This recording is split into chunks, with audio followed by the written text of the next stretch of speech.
with like, you know, what they allow and what they don't allow and all the new rules and passwords and all this kind of stuff.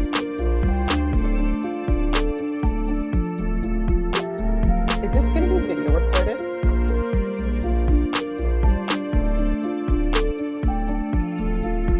Oh, I'm live on video.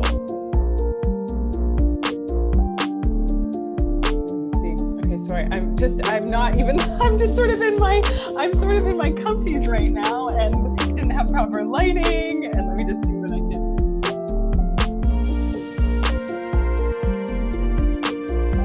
Yeah, I'm just running around with kids today, and let me just see what I can do here. It's kind of dark. I'm sitting by a window, but it's kind of dark today.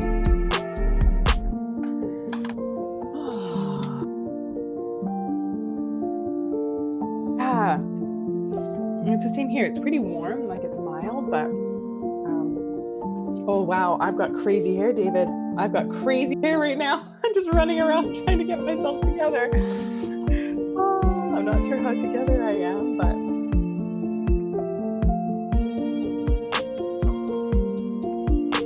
no, I'll just you know what?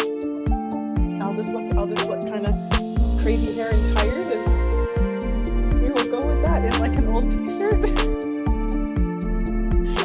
This is it, right? Right, oh my gosh. So much going on right now, hey? So much going on in the world.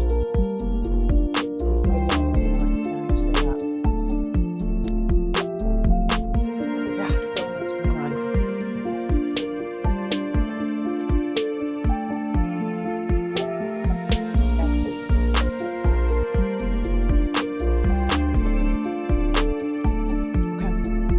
David, can you give me 2 minutes? I'm just going to run to the washroom right quick. I'll be right back. Okay.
Well, everybody, and welcome back to the Drink Podcast with Joey and Goso TV on this beautiful Thursday afternoon. Today is June 4th, 1:30 p.m. here Pacific.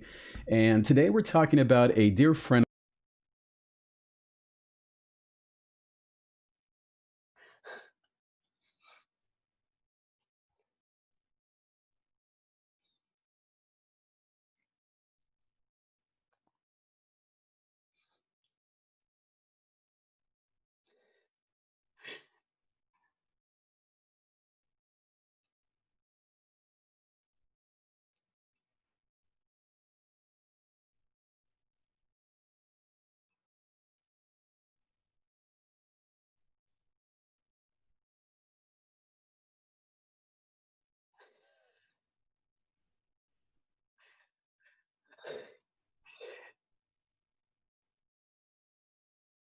Mm.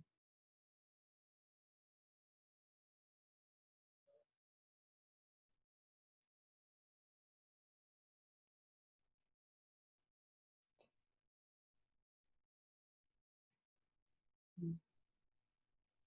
I'm good. I'm good. So glad to be here with you. Of course, thank you so much again for being, for just being such a, as I said, an awesome friend. Are you hearing, by the way, an echo on my end, or are you okay? I'm good. Can you Okay, hear me good. okay? I can hear you fine. Yeah. Yeah, we're good. Yeah. So, by the way, I want to just tell the audience that there is a link above on the screen here that you can see. If you want to call in, you can use that number up there. And at the end of this show, we're going to have a Q&A time so you can ask Julia any of your questions Mm. dealing with the topics that we're talking about today. So, Julia, what is it, before we get into kind of the meat of this, what is Vancouver like? What do you love most about Vancouver this Oh time of the year? man. I have to be careful that I don't become too smug about it because I love Vancouver. It's right now. This is actually the one of my favorite times of year in the spring because everything is green and lush and everything smells good. The flowers are blooming and it's just like Vancouver is just this lovely oceanside walkable city. And I love being outside, like often just going for a walk and breathing fresh air. That's my therapy. And we live in a really like we are very yeah, just fortunate. We live in a really lovely area, and yeah, so You love it. I love it, and Yeah. it's beautiful this time of year. It's not too hot, it's not too cold. A little more rain than I Okay. think any Vancouver would say. I love Vancouver. I can handle a little less rain, but that is what keeps it green. So Yes, yeah, the you know, green is so beautiful. Us here in LA, every time we leave to, yeah, Montana or Colorado, we lived there for a few years. We're always so shocked by the green, or yeah, Oregon. You're like, wow, yeah, green trees are beautiful. We don't yeah, see them here often. yeah. But in terms of, Julia, this topic, that is trending, you could say, on Twitter and Instagram and all the rest, with both the pandemic, but now kind of that's taken a bit of a back seat to race and protest, and then as people of healing, that we are, as you as a healer, you could say, as a woman that is a psychologist and someone who loves to help people understand their process. I'm always intrigued on why did someone like you get into psychology, and then maybe specifically, I want to ask you the first question in terms of the why. How does this issue of race connect with your personal story? Why is this so important to you? Mm. So interesting. If you probably ask most therapists, the reason they say they want to become a therapist is to help other people. Yeah. But the truth is because they want to help themselves, Hmm. right? Like we start to resonate with these ideas and start to understand ourselves better. And then we want to go deeper with it. And I think, you know, yeah, most therapists, like we don't realize this. I didn't realize it at the time. I didn't realize how many issues I had until I started digging. But I think it's this sort of subconscious motivator that we're like, of course we want to help other people, but also really wanting to understand ourselves better. And so, I think that can be a beautiful combination when we can heal and grow together. And I could talk more about that and sort of more around feminist psychology and how it's sort of very different than the typical patriarchal, traditional um, of psychology where it very much is about like expert and patient, right? Mm. Or understanding more that like all of us have our stuff, and you can be a leader while also walking alongside. And so I think that's a little bit more of the feminist psychology, where it's this real acknowledgement that of us have it all together, that we're all human, and no shame in that. Wow. And so, And that, tell me more, because my guess is that really shapes a lot of what we're going through now. How, tell me more about mindset when it comes to oh, counseling. well, and I think that we'll see that a lot, right? Like I'm not an expert. Mm. I'm a feminist expert. I'm not a racist, anti-racism expert. I am not. I am a baby. I am learning and I am growing. And, just really understanding that I think that like patriarchy and racism are run along the same spectrum, right? Mm. It's this whole idea of power over, greater and less than, more important, less important. Right. And I think perhaps we are a little further along with the feminist movement. We're not there yet, but now we're addressing this other big aspect of it. And it's the race, right? It's the race movement, where it's like, oh my gosh, like this is happening. This wasn't something that, was resolved in the 60s, right? With the human rights movement. It wasn't like, okay, one and done, now we're good. And I think we're really starting to understand that. I think a lot of people have sort of thought, and maybe our parents' generation who went through that thought, okay, now there's equal rights and we're good. And I think we're having this awakening right now, and we're realizing, no, we're not. Like, we're not. We just started, right? Like in the 60s, it started. And then it kind of went, I think my experience, and I can't speak for all white people, but I think that it sort of went dormant because we thought it was solved. We're like, great, it's done. I don't have to worry about this anymore. And then I think that now we're just really, and I know so many white people I've talked to who are like, I had no idea. I had an idea. Okay, that's not true. I had an idea that it was a problem, but I didn't realize it was this bad. Yeah. And I think this is good. I think it's good to wake up and open our eyes and to face ourselves, right? To face ourselves. I racist views. I have privileged off the backs of other people in my backyard, right? Like I have gained from other people's loss. And it's okay to say that without going into a bunch of shame and guilt and feeling like a terrible human being. This is the way that we were raised in our culture, in our society. And we were trained to believe and think in certain ways from that, right? From the messages. We don't have to shame ourselves. That's not going to be helpful. Then we're going to feel terrible and run away and hide. That's what shame does. What we can do is face ourselves and inward and reflect. And there's the opportunity for growth. Like shame doesn't actually spur people to action. Guilt doesn't really even spur people to action. Then it may make it about us. I feel so terrible. I feel so bad. I'm so upset. Okay, great. And you can process your feelings and deal with your feelings and do that for yourself. But then do something. Right? If you care, and David you and I were talking about this before, that's a beautiful thing about free will. You get to decide what you do or don't do. You don't have to. And like I was saying before, doing something with the anti-racist movement or not doing something is not an evaluation of your worth as a human being. It doesn't make you a good person if you do something. It doesn't make you a bad person if you don't do something. Right? It's not an evaluation of you. We have inherent worth. We are inherently valuable because we were born. That's not equated to what we do or don't do or think or don't think. And so I think just really my sort of call to non-Black people, or whoever is included and identifies with wanting to participate in anti-racism, is to just really not make this about how you feel, right?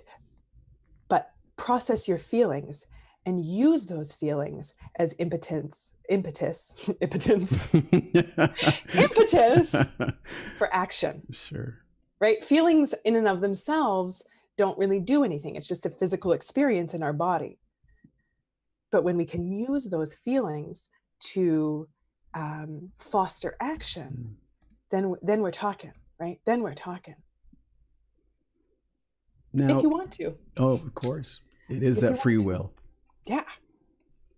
Where do you get the maybe I understand maybe the professional side of it. Where do you get, though, I'm trying to maybe even think of your childhood or your youth, where do you get this passion for these topics? Where does that come from? How was that shaped? I was actually talking to my mom about this Okay. last night. And, you know, I don't know if empathy is something that you're born with or that you're taught. And Okay. maybe it's a little bit of both. But um, I remember I'm going to cry when I talk about this. I just remember walking down the street, when I was a little girl and seeing homeless people on the street and being like, Mom, what can we do? Oh, wow. Like, look at those people. Like they're like struggling and they're living on the street. They're sleeping on the street. Like, can we give them some money? Can we do something? Can we help them in some way? And and it's just sort of, I don't know. And I think just with this, everything that's just sort of come into the light, I can't look away. Like, I can't look away now that I've seen it. I can't look away. And I was telling you, David, okay, I'm going to cry. I'm just going to cry because it's bringing it. Yeah. But the reason why this hit me, and I think that this is really pretty essential, that for any kind of change, it has to be, we have to see ourselves in it. That's just the human ego. That's just the human spirit, right? Like, it has to be relevant to us in order for us to do something, right? In order for it to matter, it has to be relevant to us in some way. It has to be personal to us in some way. Yeah. And I was telling you that, I haven't watched the video of George Floyd because I can't. Like, I can't. I found myself just crying every time I just see a photo of him and just like hearing about it. And I was like, for days, right? I was like, okay, something's going on here. Yeah, right. Right? Something's happening inside. I have to pay attention, because I just was like crying incessantly, almost just seeing any kind of picture, hearing any kind of story about this human being being treated in this way. And it was the moment that I heard when he was pinned down in the street and couldn't breathe and helpless. He started calling out for his mom. Yeah. And something in me broke. Yeah. And I have a son, and he's biracial. And he's a little shit.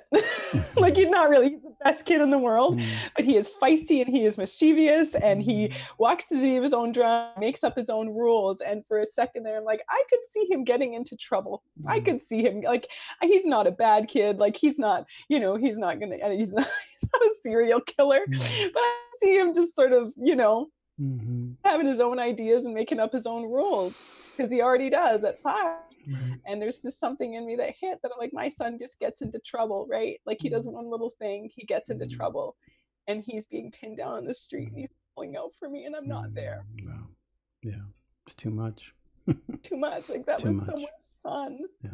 Someone's baby that was being killed in broad day in front of a bunch of people begging for his life, and he couldn't do anything and no one could do anything. It just hit something where I'm like, this is not okay. And I'm sorry, I'm not crying to make it about me. Like, I'm not like, oh, poor privileged girl living in her, apartment in Vancouver, removed from it all. But it was like, but this is it. I think that, it has to be personal. Yeah. It has to hit something in us, and then we do something, right? Yeah. Then we're like, okay, right? Because we can't take on all the causes in the world. There's so much going on in the world. There's so many tragedies and travesties and trauma and awfulness. Can't save the world, but we look for the ways that we can make an impact about the things that are important to us. Yeah. And that's where we do. And I think so often we have things that are important to us, but we kind of just get distracted, and we just like get caught up in things that aren't as important. I mean, they're important. I'm not saying they're not important, but we kind of get distracted by other things. And then we're like, oh, that's, someone else will do it. Yeah. Which is, of course, right? Like, I mean, we can't do everything. That's why I'm saying, though, things that are important to you, if you feel that burning in your belly, if you feel the Holy Spirit moving, yeah. right? It's time to pay attention. Yeah. It's time to pay attention. And it's okay to let that uncomfortable feeling be there and to pay attention to it and to be able to say, okay, I feel it. I'm having the feelings, I'm having the reaction, I'm having the emotions. I'm going to use that. I'm going to pay attention to that and I'm going to use it. Yeah. What really struck me in that, I've seen the video, is that the ME report is that he died because of asphyxiation. You know, it was in that moment that he literally died while under the knee of this gentleman. And when they picked him up, you know, to put him into the ambulance, you could tell he was already gone. So all those details are very important to me, because they make this so clear that this happened right there and then, and that we can't escape this, we can't deny it, or we can't justify it in any way. Yeah, and that was it. Like, I mean, that sort of spurred on this, like, I want to learn, I want to understand, I want to speak up, I want to amplify voices, right? I want to bring this awareness to the people in my community who may not be aware of this, right? I want to amplify the voices to my community. And that's right now, that's what I can do. This is the start, right? This is the start where we start to understand, where we start to have that insight. Insight and understanding in and of itself doesn't foster change within us, outside of us, right? Like, but it's the birthplace of it. And that's where it starts. When I know better, then I can do better. And then I can take action. But insight without action is relatively futile. Yeah. Right? And people say that all the time. I've been in therapy for years, but, you know, understanding hasn't changed anything. Knowing where my problems come from and knowing what my problems are hasn't been enough to create that transformation. And that's exactly, and I think that's where therapy often, not always, I'm not saying all therapists do this, but where traditionally therapy has fallen short. Traditional, you know, where when psychology was created, it was really about just developing insight and understanding. But then now we're sort of, we are realizing that is the foundation of constructive action, right? You know something and then you do something and you make those changes and you get uncomfortable and you have to do something, right? And doing things is uncomfortable. It's great. Knowing things is one part of it. Right. And even knowing things can be uncomfortable, but it's like the next step is doing something, and that's even more uncomfortable. But it's in that doing, in that stretching, in that discomfort, in that growing, that the transformation happens. And growing is uncomfortable. If you want to grow, you have got to be stretched, and it is not comfortable. I've been so uncomfortable. Yeah. And it's only been a few days, right? Like, I'm like, oh my gracious, wow. It's only been a few days and I'm uncomfortable. And I've been called out and I've been called to task, right? And I've been forced to look at my own privilege, my own racism, my own ignorance, my own blindness. And I mean, and it's uncomfortable and it's hard. And we can, and you know, you can turn away and say, I don't want to do it. I don't want to do it. It's too hard. Or you could say, it's hard. And this is the birthplace of my growth, of my healing, of my reconciliation. This is it. And I don't have to if I don't want to. But if I want what's on the other side of it, the only way to get through is to go through. Yeah. Do you consider this moment in your life here, June 2020, like the beginning of something new in your life? Yeah. And what is that? What is that? What is being birthed in you?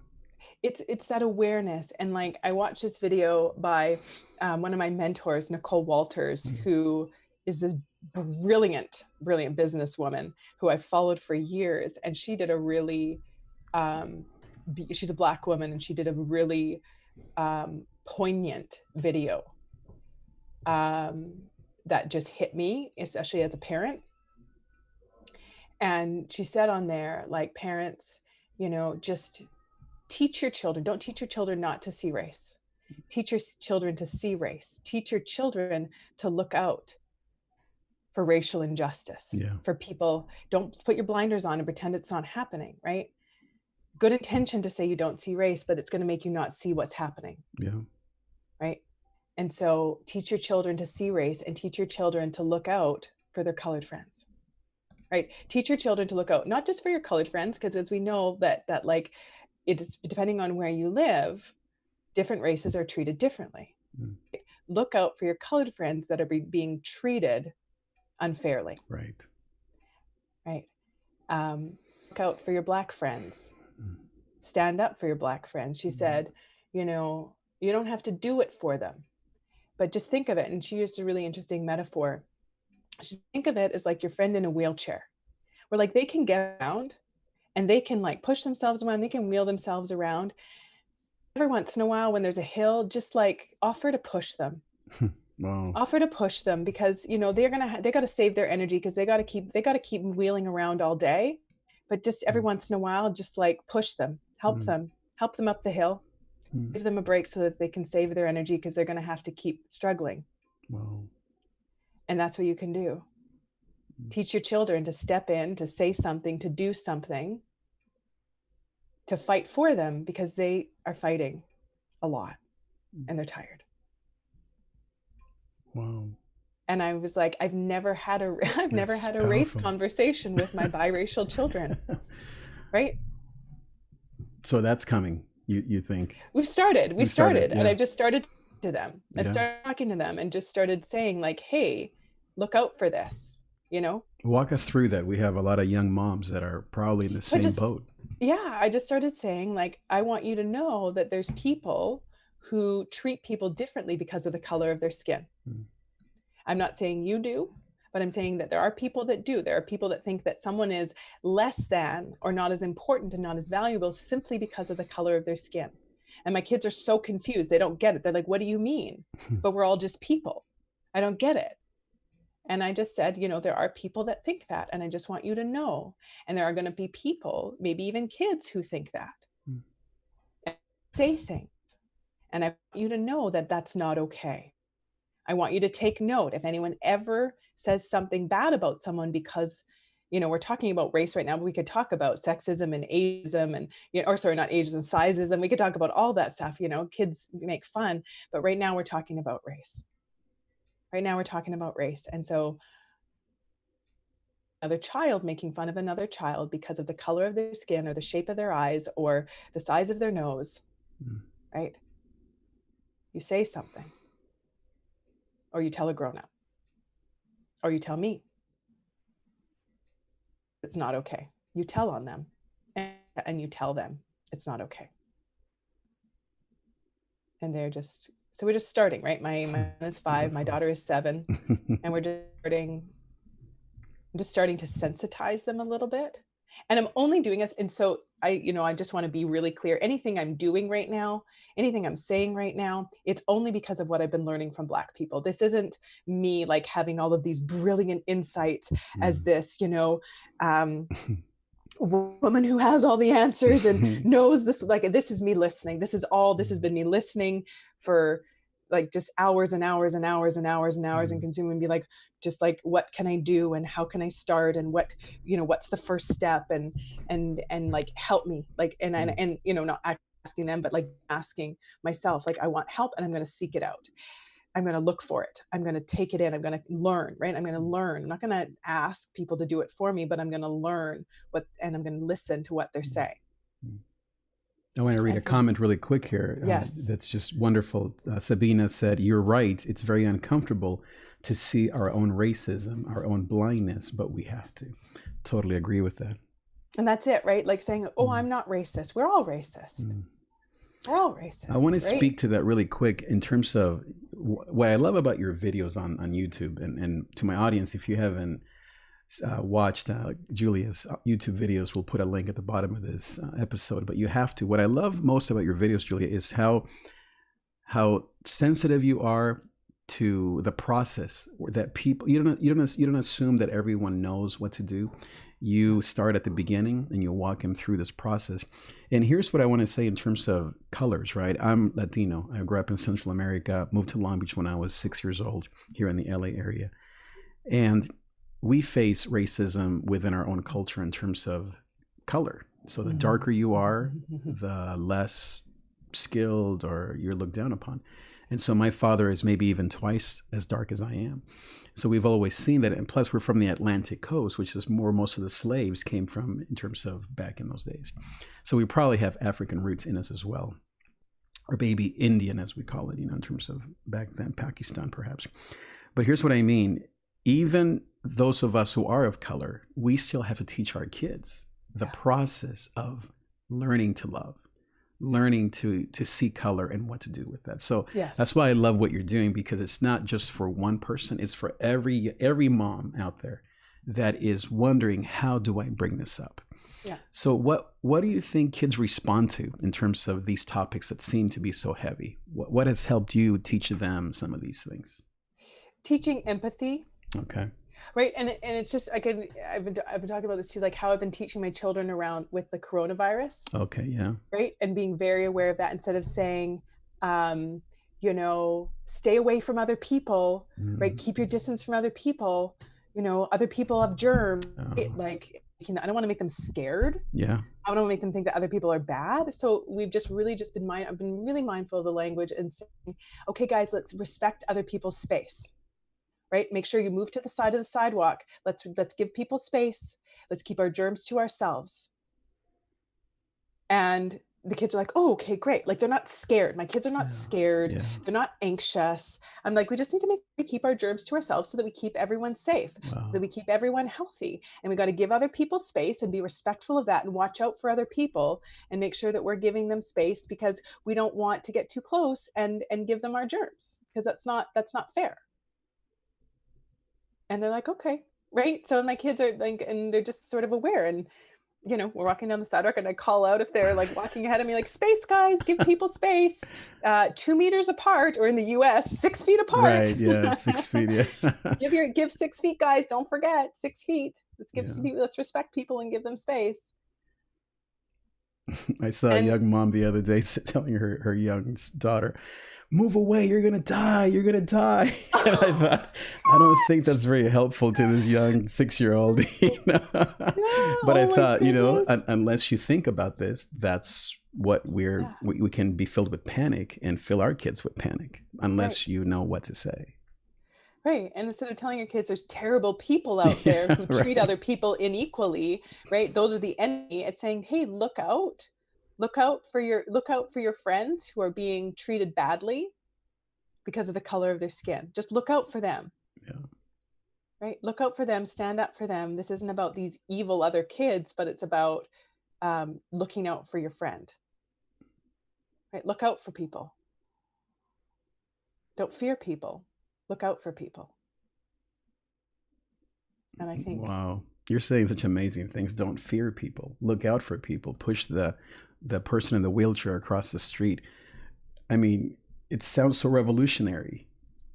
But it's not my words, right? And I don't want to mince this, because that was the metaphor of looking out for your Black friends, looking out for, kids who are being treated differently because of the color of their skin. Look out for them. That was Nicole Walters, and she's amazing. She's not an activist.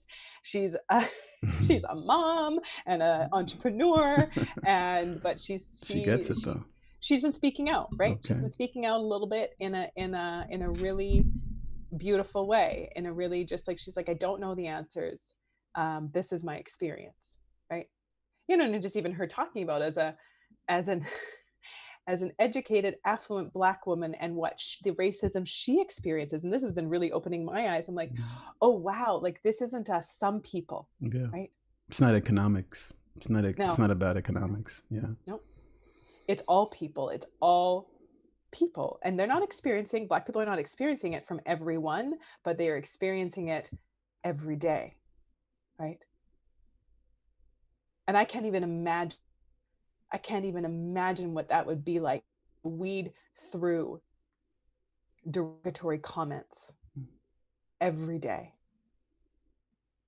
because of the color of my skin. Like, I take it when people and you are like, I think you're an idiot. I disagree with your liberal views, and like, your voice sounds weird, and you breathe too loud, and you blink too much. I'm like, okay, like, right, like, that's not personal for me. That's not personal. And I'm like, that's just, you're right, YouTube. Like, that's different. right? But when you're saying like you are a worthless human being, Mm. right? When you're saying like it's not even in so many words, but you are implying, right? Someone was like making slurs about my gender or my race daily basis, it would be really hard to not let that get in there. It would be really hard to not let that bother you. So it's really just, I think just instead of defending ourselves, defending our whiteness and saying, I'm not racist, I'm not contributing to the problem, you know, I'm not a bad person. I think too, a lot of times white people get very defensive. Well, not all people get defensive and they're like, if you tell me I'm racist, it means I'm a bad person. And so I can't acknowledge that. So I'm just going to reject it and not deal with it, not look at it and walk away from it. Right. Because we go into shame instead of just being like, this isn't about shaming. This is about realizing and understanding and reflecting. Right? There's no shame. There's no shame in being a human being that was the product of your socialization. But when we know better, we can do better. And so that's been my learning. Yeah. That's Amazing. been my learning. It's a great, I think, just it's a wonderful gift, I think, to everyone who's listening to you, because it's in the moment. You're being sensitive. Obviously, okay, it's not my original ideas, but yet you're making it your own. You are bringing it into your body like a virus and spreading that love. I mean, to be sick, you don't have to have been sick for 20 years. You suddenly got sick. In that moment, that element, that agent came into your life, and now you're spreading it. And when love comes in, or when awareness comes in, like a virus, you can't even help it. But something in you connected with that virus. You were open to it. And then now you're spreading that. And this is a message of love and hope and awareness and action, which I think is how life and societies are changed. It's it's almost invisible. You can't help but spread it. And those that are ready, Jesus would say, those that have ears, let them hear what the Spirit has to say. It's the same thing that you're doing. You're saying, Yeah. I am just hearing, and those that have ears to hear, let you hear what the Spirit has to say. I'm not saying this. This is not me being at the top of the hill teaching or being the guru. I've just heard, and now I'm telling you so that if you are open to it, you can also hear. Yeah. Do you feel like your voice, your platform, that you were ready for this? What made you ready to receive this? I mean, you have a platform, you speak for a living, you help people, and here you are. Do you feel, I know the word privilege is almost like a bad word, but I want to use it positively. Do you feel privileged that you have a platform to speak on I these almost topics? felt like this responsibility. Okay. Right? Like this is my responsibility. This is my responsibility. And I don't have to take that responsibility. Again, free will, right? Mm-hmm. I'm not a bad person if I don't take the responsibility, but my thought, my belief, my stirring was that it's my responsibility. You're stirring, great word. And it's not hard. Like, David, here's the thing. It's not hard to speak up when you're listening. Mm. Right? I've seen a lot of leaders speaking up, trying to become the expert. And then I've seen Black people in their communities saying, that's not what we want. And them saying, well, I'm just leading out of love. Don't lead out of love, lead out of listening. Wow. Right? Like, love is great, but listen, because you don't know. And I think that's ego, right? Ego says, well, I have to know the answers to be a leader, and I can't be criticized, right? Even all of us are like, well, I don't want to say anything because I don't want to be criticized. Well, be criticized. It's okay. It's just words and someone giving you feedback. Doesn't mean you're a terrible person, right? Ego says, if I'm criticized, I've done something wrong, and now I'm a terrible human being, right? Conscious higher self says, right? I made a mistake and I'm listening. Explain to us ego. What is? It's funny. I just did a YouTube video about this. Okay. The one I released Check this it week. out. Okay. Yeah, and We'll ego have is to just put our that. sense of self. It's the story about who we are, we deserve, and where life is, and it's just sort of how everything relates to us. It's the I. right? Right? It's how this impacts me. And, our ego says, if you don't like what I said, that's about me, right? As a person versus that's your feedback on what I did. That's your feedback on what I said. Those are your thoughts about how I expressed my thoughts. And that goes really deep. Like this is way deeper teaching that I teach in my membership community, and just really getting aware of our thoughts and emotions and how we interpret things and how we react and respond to things. But just really, it's okay to listen, and it's easy. It is so easy. Like anti-racism work is easy if you're just listening, right? There's so many people out there. There's like the Black community is like, this is our platform and people To are talk, listening, right? right? Like that. Don't say, what do I do? Just dig for a minute. Just look for a minute. And there are thousands, if not hundreds of thousands, not millions of Black voices saying this. And the other thing is that it's another kind of racist bias, is thinking that all Black people think the same way, right?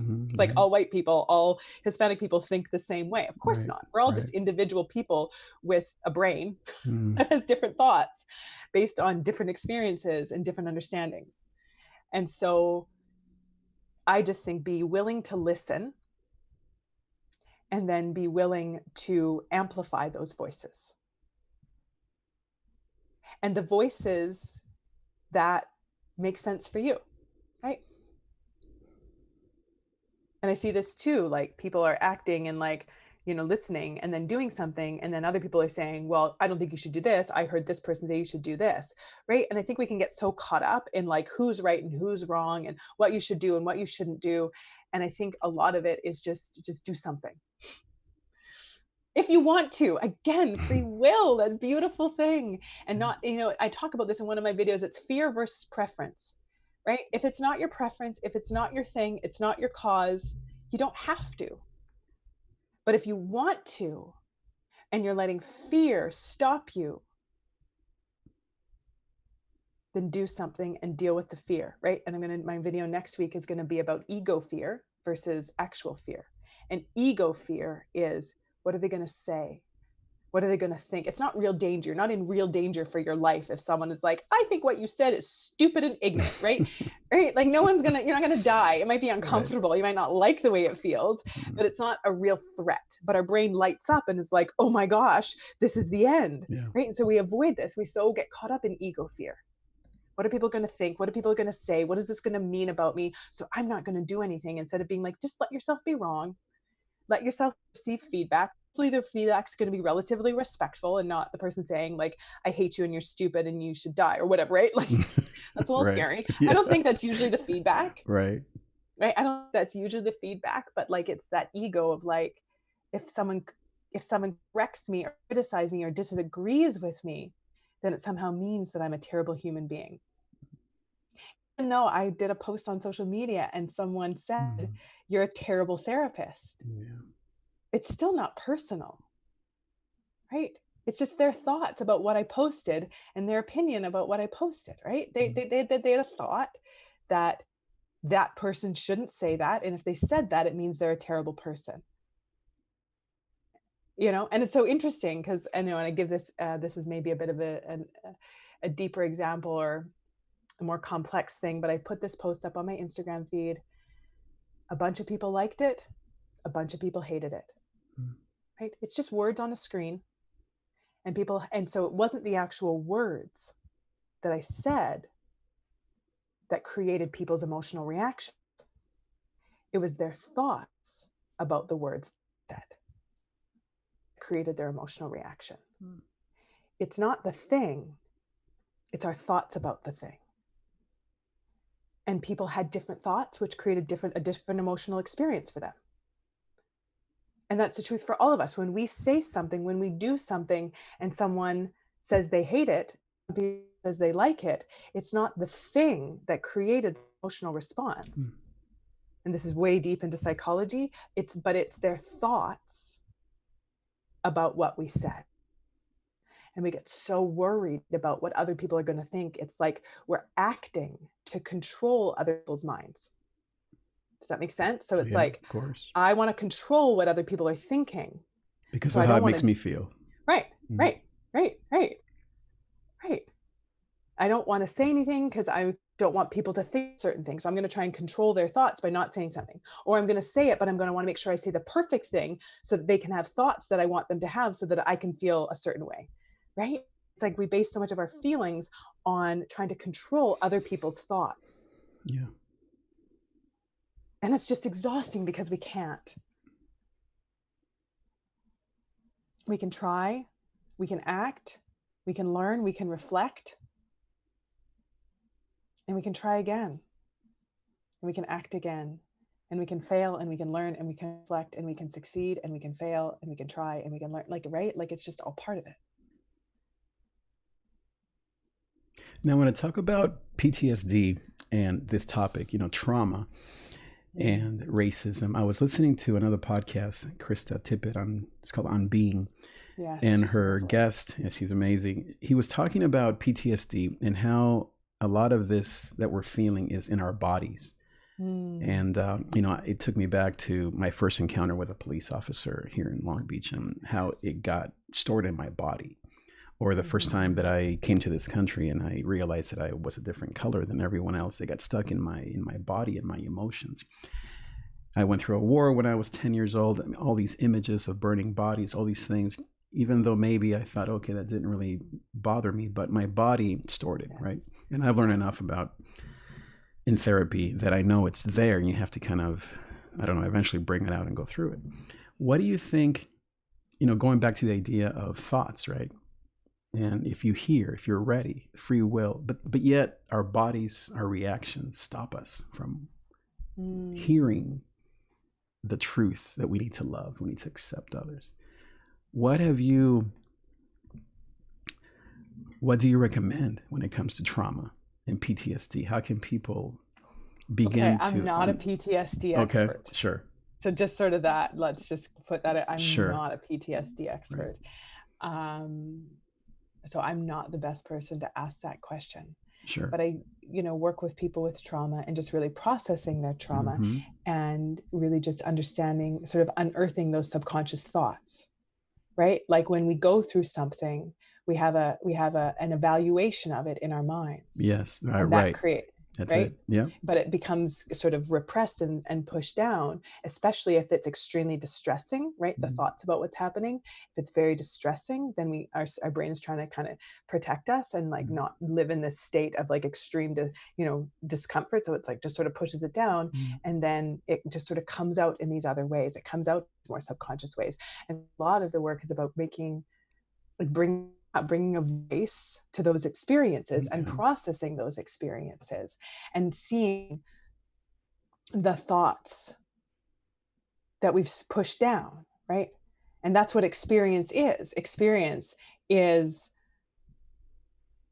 an interpretation of what's happening. Right. And that's what kind of triggered me when you said that. You said, it's what we think of that image. And that's why it kind of got me thinking about trauma, right? Yeah. And that's why, people are actually going to have like my thoughts about what happened to George Floyd and him calling out for his mom, that triggered thoughts in me. Yes. Maternal instincts of care and love. Yeah. And so I had a bigger reaction to it because I had thoughts about that. Right. Yeah, right. I had very personal thoughts about that. And that triggered a deep emotional reaction in me that I decided to pay attention to and explore and unearth and look at and realize what was going on. So, I mention it because I'm thinking if for, let's say, my wife is white, and so all her family obviously are also white. And so I often think about when we talk about these things, and there are people of faith, and we all kind of lean a little more left than the traditional Christian person. But I still have to think about, I wonder what, where is this going in their minds? Is there a story? Is there an experience with a Black person in an alley, or someone who stole this, or maybe something they did? Or maybe it was, I don't know, they voted for a certain person and that person didn't win. I often think about trauma as far as experiences. And how do we help people through those experiences that were negative? Maybe not even PTSD, maybe not quite that extreme, but just day-to-day experiences that people have where they're like, I want to help, I want to care, but I can't forget what happened to me 10 years ago. What can people do? That. Yeah, exactly. What can people do to process some of those memories? But that's also racism as well, right? Okay. To say, like, if I had a negative experience with a Black person or a person of color, then that means that all people are like that, right? Correct. That's our racist bias. Yeah. Starts with even how you frame it, right? Or maybe your mom said, "Oh, see," and it's your thoughts, right? It's thoughts like, "Oh, I had a fearful experience with a person of color. Now that's all people of color," right? Yeah. I deal with this a lot, just even, on a different level with women in the dating, right? And it's right, like they'll have a really painful experience with someone that they're dating. Oh, sure. And they'll say, like, men aren't trustworthy. Right. All men are pigs, right? Right. All men are pigs. I can't trust them. I'm just not going to be in a relationship. Right. And so we have to do a lot of this unpacking of those stories, right? Unpacking of this experience. Even if you've been betrayed several times by a man, is that true that now all of a sudden all men are, liars and cheaters?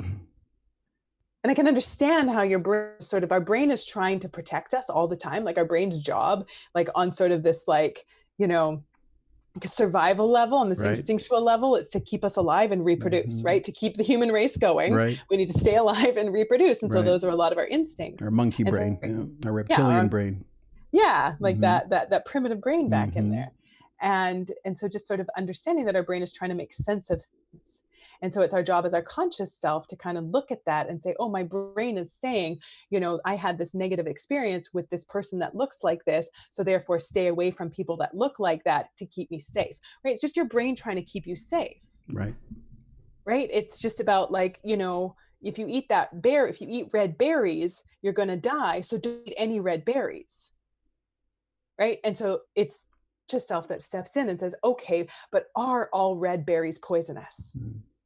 Right? Is that true? Right? Same thing. And pardon if this is an ignorant example. I'm still learning, so I'm going to make mistakes, and I probably accidentally offend people, and I'm sorry, and I'm open to feedback for sure. But just really, like, saying, like, my brain is just trying to kind of like categorize things for my safety. Yeah. And part of that is also going to be my socialization as well. Right? Like, if you are socialized, learning about microaggressions and micro racism, right? Just little subtle remarks, little jokes, right? Jokes are sort of this, like, passive aggressive,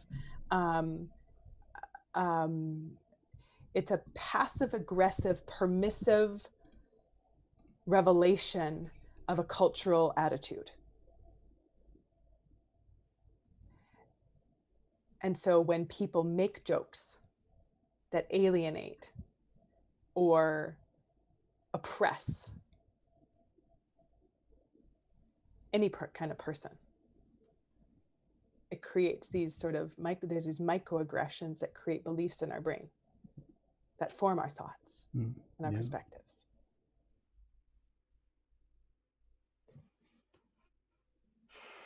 Yeah. So we learn to pay attention. Pay attention. And just, that's where our conscious brain comes in and says, okay, wait a second, right? Even if this has been my socialization, even if this is my primitive brain, it's sort of survival instinct to try and organize things in a certain way. It's not an excuse, that's an understanding. And now that I know better, I can do better. I can think better. I can perceive better. I can act better, right? Just that unearthing that, looking at it. Yeah. What do you think of the role of spirit? I don't mean church or religion, but just of inner work, of the inward journey, as we spiritual people call it. What do you think is the role of self-examination in learning to love? I don't know if that question makes sense. I just mean, like, is there beyond knowledge? Is there something that we can do that is spiritual, that is like prayer, meditation, to kind of calm our hearts? I think that openness, right? Mm. Quiet and meditation and prayer comes receiving, Yes. right? I think often we think of prayer as speaking. Mm. And I think often, we know that prayer is communication. Yeah. So a big part of that is listening. And I think a lot of us have that knowing, that we are designed for love and connection and Yeah. relationship and fairness and justice and peace, right? We're designed for belonging. We are hardwired for that belonging. Mm. And so I think creating the quiet and connecting with that, we know. Yeah. If we listen.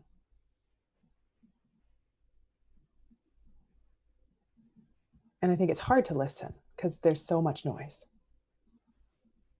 Modern life, it's always been like this, right? There's always been distractions and noise and things and happening. And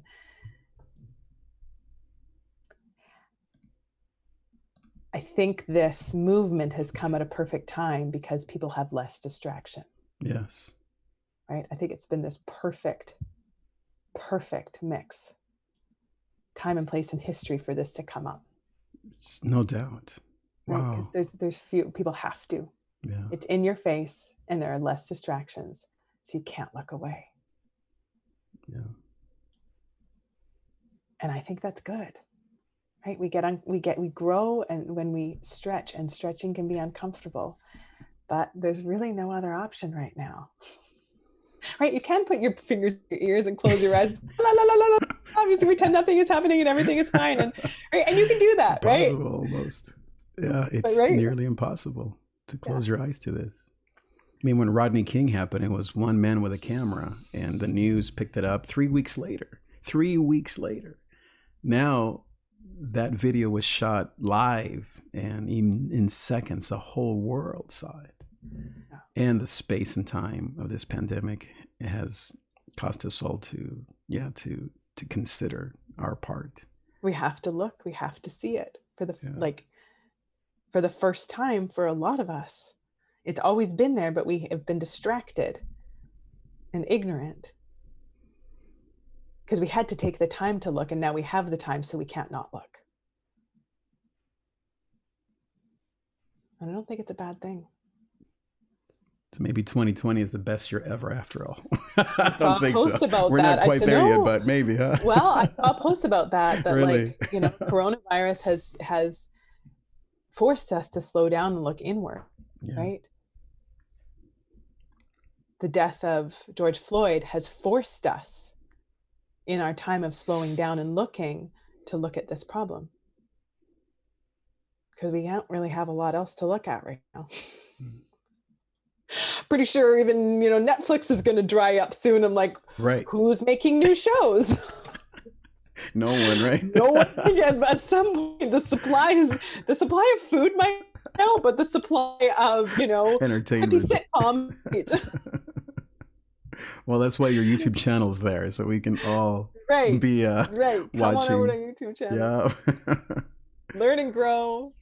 Be a little bit entertained by my lack of coolness in the process.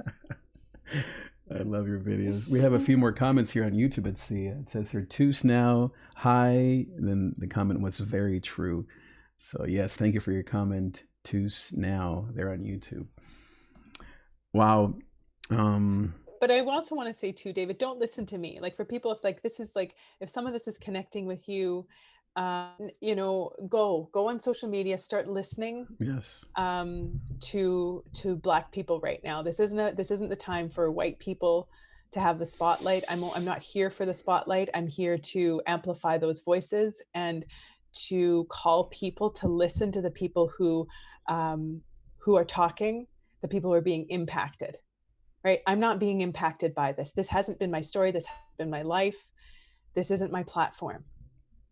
This is my call to action. This is my call to listen. That's it. That's all I'm here for, is just calling people to listen to the people who are speaking, the people who have been suffering. It hasn't been me. Yeah. Well, you're doing your part. by speaking and also by pointing people in the right direction, which is a wonderful, what I'm a a good director. guide does. Yeah. I'm here to direct. I'm not here to lead. Crossroad person there. Right. Yeah. I'm here to Yeah. direct you toward the leaders. Like, follow them. That's my job. You know, I think one thing that I do think is important about, let's say, a white person, again, my wife being also a woman that is committed to anthropology, and she's a principal at an inner city school.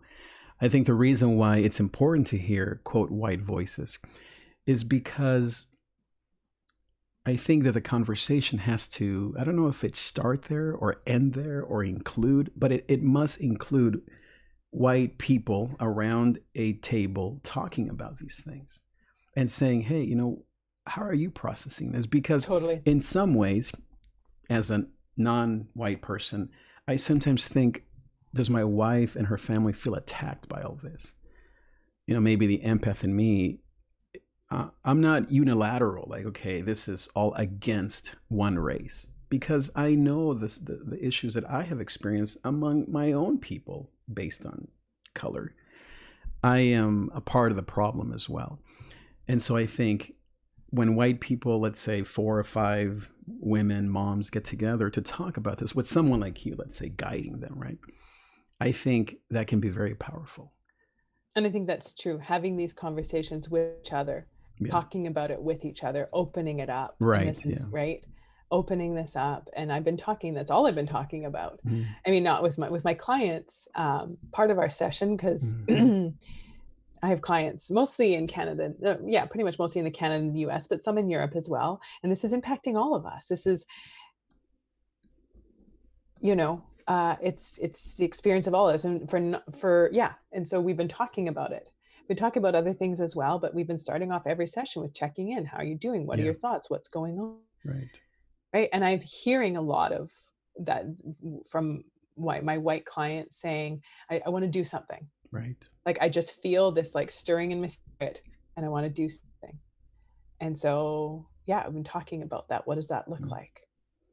Yeah, I think it's going to take, let's just say, in terms of color, a white person that's enlightened like you, that's pointing the way. I'm not enlightened, David. I'm just learning. I'm just a learning person. Like, you're not woke. I'm not fully lit. I'm just sort of this dim little thing. This dim light. Okay, fair. So a dim lit light. Just a dim wit. A dim wit. This dim. I've been called that too. Which is not totally inaccurate. I do have some wit, and it's a little bit dim. I'm a dimwit. I didn't say dimwit. But you can. It's not true. Dimwit. Well, but what I was thinking, it'd be fun to have someone like you, and then let's say a Latina woman or man, of course, and then an African-American woman. I think that's when I look at Martin Luther King Jr. tapes and even Malcolm X tapes, and I say even only because people seem to feel like he was more violent than MLK. But when you begin to hear these voices that are lit, that are woke, that were definitely woke, or, you know, Mother Teresa or Nelson Mandela, you hear these individuals. Now bring it down to the common man. When you have common people, but that are listening, that have taken their free will in the right direction, and they come together, I think it can impact the whole world. So I think your platform, that's why I was so excited to have you. It's so powerful. Your words are so powerful because you're not saying, hey, I got it all together, but you're saying, hey, come follow me. I'm learning some things. And people can discern and be like, I think I'm going to follow her. And then I think if you then get together with a black woman that's doing the same thing, Latina woman, an Asian woman, an Indian woman, then I think there can be power, because then all of us can relate to someone on that panel or in that conversation. So your role is so powerful and so significant. Well, thank you. I want my power to be right now about empowering. Yeah. Empowering others, right? And just, yeah. Well, is there anything else, Julia, that you'd like to say? I think it's been amazing. Is there anything else? I mean, we'll talk about your links and how to get a hold of you, but anything else you wanted to say before we say just goodbye? Really, if you feel the stirring in your spirit, Go learn, go listen, and then amplify those voices. And if you're scared of being criticized, just acknowledging that that's ego, right? That's okay. Criticism isn't going to kill you, Yeah. right? People disagreeing with you is going to slay you. It might be uncomfortable, but, you know, and this is not self-promotion, but if you want to learn how to unpack those feelings and deal with that stuff, then that's what we do in my Shift Society. And I do have a ton of free videos about that as well on my YouTube channel, just about really getting more aware of our thoughts and our feelings and how to process them. But that's the deep work that we're doing. That's what we're looking at in there. And like, how do I not let my fear, my ego fear, stop me? Can't wait for that video. Ego fear versus what is it you Ego called fear. it? Ego fear versus just actual fear, Just actual, right? yeah, that's right. Right, like actual threat, like real threat fear. That's coming right? up next threat week. To my ego is different threat to my life. And so really just, you know, and be okay, you know, just actually I do have a free about criticism, how to deal with criticism, and just really understanding criticism is never about you. It's about someone's thoughts. And we can decide whether or not we want to reflect on it or return it, right? Yeah. You can return that criticism and say, you know what, I stand by what I said and did, and I believe that it was right, and I understand if you didn't, and I'm going to leave that with you. Or we can, you know, look at it and say, you know what, I hear what you're saying, and I see that, and I'm going to look at it, and I'm going to, you know, wrestle with it, and right. But it's not personal, right? We don't take it personally and make it mean I'm a terrible person. Yeah. So yes.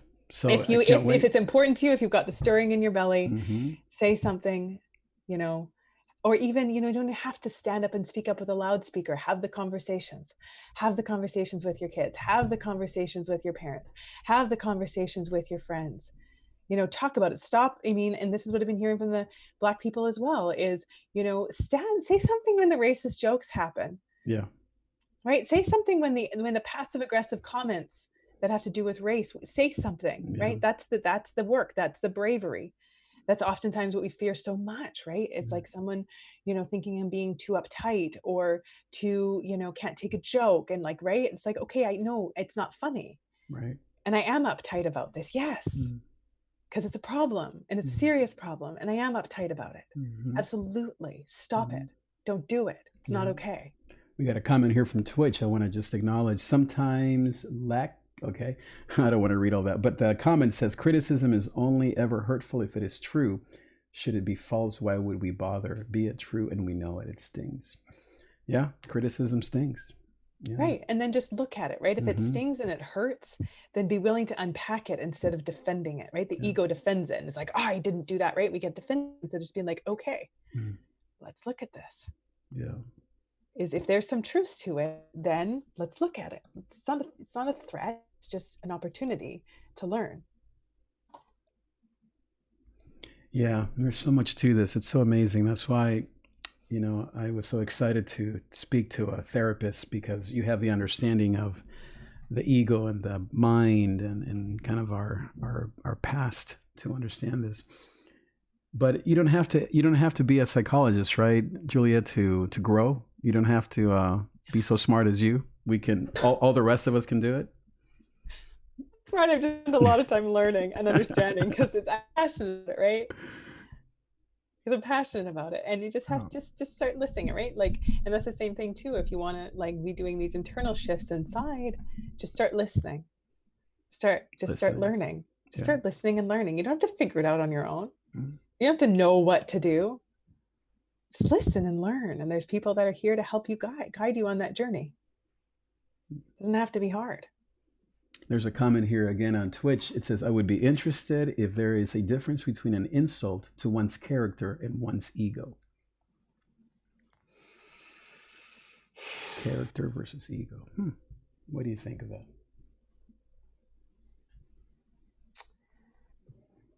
I want an example of that. Okay.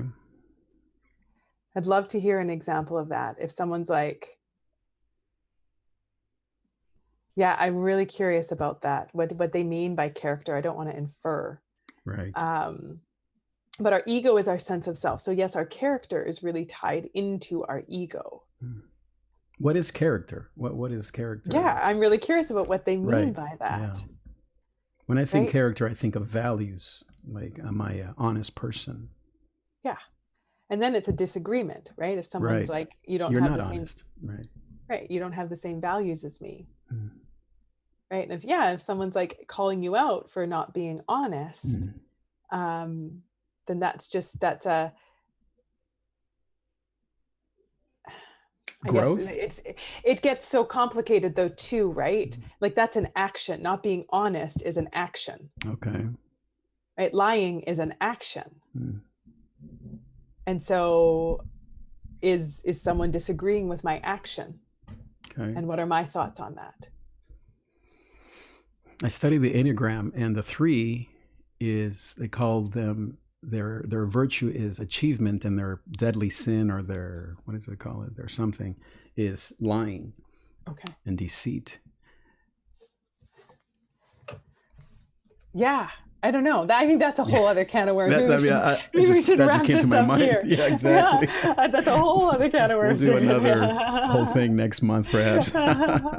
Well, everybody, I want to thank you, Julia, for your amazing time here. And I want to, again, tell all of our audience to check out the links at the bottom of this video for Julia's YouTube videos, as well as you have a mastermind. Is that what you have, Julia, that you offer? It's a membership community. Okay, Yeah, it's called the great. Shift Society, where we're just diving deeper into our thoughts and our emotions and our biases and our beliefs and our experiences as human beings, and just really how to create the results that we want in our lives by getting aware of our thoughts and emotions that are driving our behaviors. Now, that was kind of a little bit of a psychological mouthful, but really teaching you how to feel better and have the life that you want. All right. Well, thank you so much, Julia. With that said, I want to thank you once again for your amazing conversation with you and with our audience. Thank you so much for being here. And where do you mostly hang out? Where can people find you? Lately, a bit more on Instagram. Okay, Instagram. Like I'm connecting with people a little bit more personally on Instagram as far as social media goes. And then, I'm in the Facebook community for my membership group. I'm in there having like more personal, deeper conversations with people. But just as far as like, I just feel a little bit more like connected to Instagram right now. And then I post my YouTube videos, but those aren't very personal because it's like a pre-recorded video. Yeah. Okay. Well, great. Well, thank you so much, Julia, for your time. I appreciate that. And to all of my audience, thank you guys for being here. Make sure that you check out the links at the bottom of this video. Thank you again. And I will see you next time. Thank you so much, Julia. Talk to you later.